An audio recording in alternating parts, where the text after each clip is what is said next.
we're the world's biggest recruiter for the environmental movement. We tend to be a bridger of ideologies. We view ourselves as a big tent where everybody can have a role. Welcome to Vital Voices of the Environment. I'm Rebecca Rubin. My guest today is Kathleen Rogers, president of the Earth Day Network. With more than 20 years as an environmental attorney and advocate, Kathleen has held senior positions with the National Audubon Society and the Environmental Law Institute. Under Kathleen's leadership, Earth Day Network has emerged as a dynamic, year-round policy and activist organization and reaches into more than 192 countries. Welcome, Kathleen. Thank you for having me. Thanks for being here. So let's start with some basics. What is the Earth Day Network and why is it so important? Earth Day Network grew out of the first Earth Day in 1970. And out of that first Earth Day, and about 20 million people came out on the street for that first Earth Day, Earth Day continued as sort of a day, a week, a month, year after year since 1970. And eventually they created Earth Day Network as a way to join all of the people together who were participating in Earth Days around the world. Our main sort of programs and campaigns, including greening every school in the United States and around the world within a generation. We work on climate change and other public policy issues.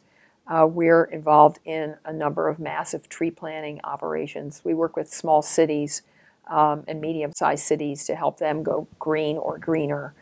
We bring technologies and information to people around the world. Okay, great. Now you've also done quite a bit of work around the role of women in greening the economy.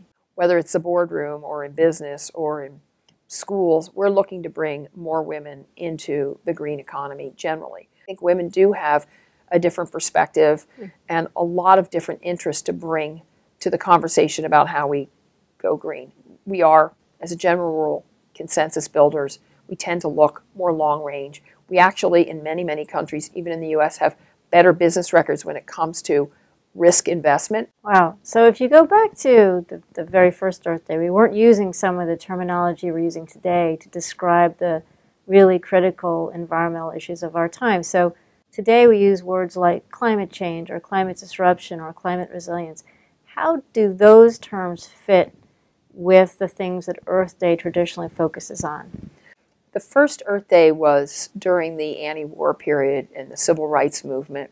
Some of the issues that were present back then, air, water, population, endangered species, they're all still present and accounted for, unfortunately. Interesting. Okay, so what is this year's Earth Day theme? So we created a theme that in part was focused on, I think, where we see the action on climate change, which is in the cities. We're having trouble getting it together internationally. We're having trouble getting it together in the federal government.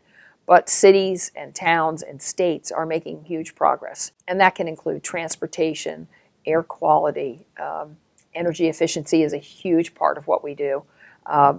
Creating microgrids in communities, diversifying the energy portfolio in a community. These are all parts of green cities, making them walkable, livable, tree canopy.